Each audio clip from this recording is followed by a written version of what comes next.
कांग्रेस की राष्ट्रीय नेता प्रियंका गांधी ने मंच से भाषण में बोला कि आपके बीच वोट मांगने नहीं, आपको जागरूक करने के लिए आई हूं। आप जागरूक हो जाओ और वोट उसी को दो जो आपको और आपके बच्चों के भविष्य के बारे में सोचे।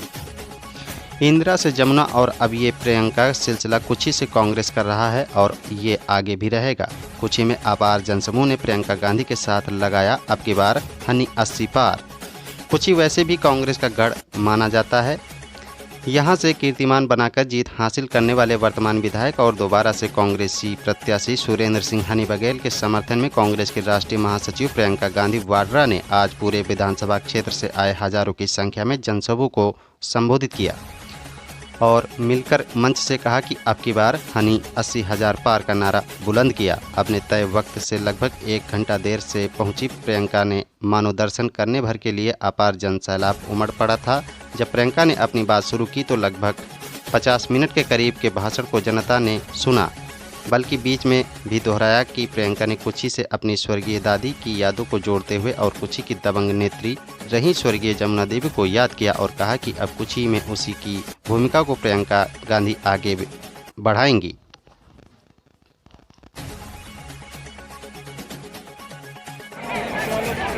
आपकी जो बड़ी बड़ी समस्याएं हैं वो क्या है? सबसे पहले तो भयंकर बेरोजगारी है। आज सिर्फ प्रदेश में नहीं लेकिन देश में इतनी बेरोजगारी है कि 45 सालों से इतनी बेरोजगारी पूरे देश में नहीं रही है। तो सबसे पहले आपको ये समझना है कि जो आपकी सबसे बड़ी समस्याएं हैं, मैं सोचती हूँ वो बेरोजगारी और महंगाई है। सही बोल रही हूँ? महंगाई है समस्या बड़ी, बेरोजगारी है। तो मैं चाहती हूँ कि थोड़ी चर्चा मैं इन दो समस्याओं के बारे में करूँ। तो बेरोजगारी की मैंने बात की। अब आप अपने प्रदेश में अगर देखेंगे तो तमाम सरकारी पद खाली पड़े हुए हैं। चाहे स्वास्थ्य व्यवस्था में देखें आप तो हर स्तर पर, मतलब हर स्तर पर 90% से ज्यादा पद खाली पड़े हैं। अब आप सबने हाथ उठाया कि पढ़े लिखे हो, रोजगार के लायक हो, तो ये पद खाली क्यों पड़े हैं? ये सवाल उठाना जरूरी है कि सरकारी पद इतने खाली हैं, कहीं 90%, कहीं 80%, कहीं 75%। तो आज तक जब 18 सालों से भाजपा की सरकार चल रही है तो ये पद भरे क्यों नहीं गए? सबसे पहला सवाल तो ये है। दूसरा सवाल कि अगर आपको रोजगार मिल रहे हैं, नहीं मिल रहे हैं, तो इसकी वजह क्या है? क्योंकि ऐसी बात तो नहीं है कि कभी रोजगार नहीं मिले। एक जमाना था, शायद आपके दादों का जमाना, जहां लोगों को छोटे मोटे सरकारी रोजगार मिल जाते थे। कोई पीएम का काम करता था, कोई सरकारी किसी बड़ी कंपनी में काम ले लेता था। उसके बाद आस्ते आस्ते वो कमा के मेहनत करके अपने बच्चों को पढ़ाता लिखाता और उसके बच्चे आगे बढ़ के कोई और बड़ी नौकरी ले लेते। और वो नौकरियां जिन्होंने गरीबी से तमाम जनता को निकाला, ज्यादातर उस जमाने में कहां से आती थी? अगर आप सोचेंगे तो आपको पता चलेगा, गंभीरता से देखेंगे तो आपको पता चलेगा कि ज्यादातर जो सरकारी बड़ी बड़ी कंपनियां होती थी उनमें से नौकरियां निकल आती थी। उस समय जो बड़े बड़े उद्योगपति थे उनके नाम सब जानते होंगे, टाटा, बिरला।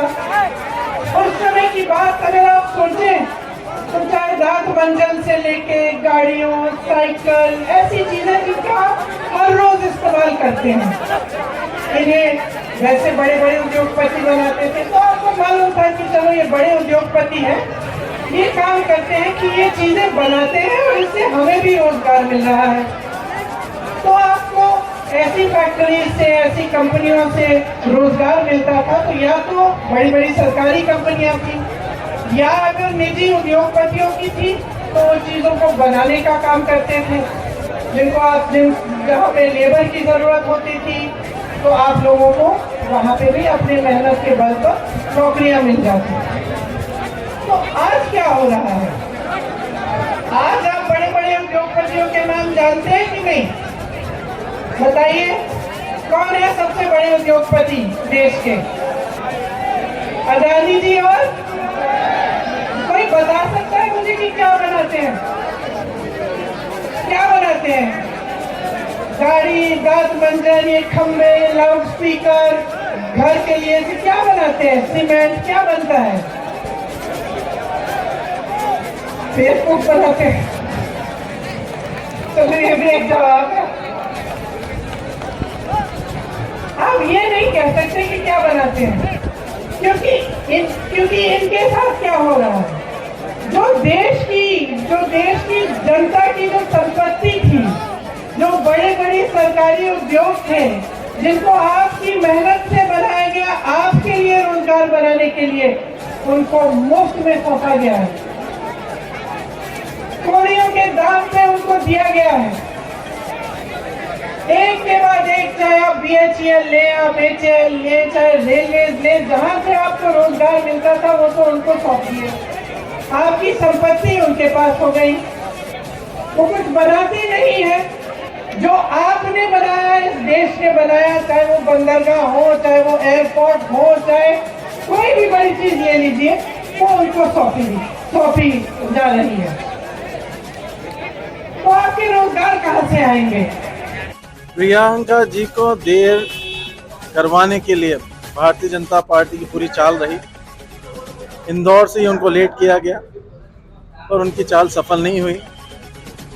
उनसे मिलने के लिए, इंदिरा जी की पोती को मिलने के लिए जो जनसमूह है, 1 घंटे लेट होने के बावजूद भी वैसा कि वैसा रहा।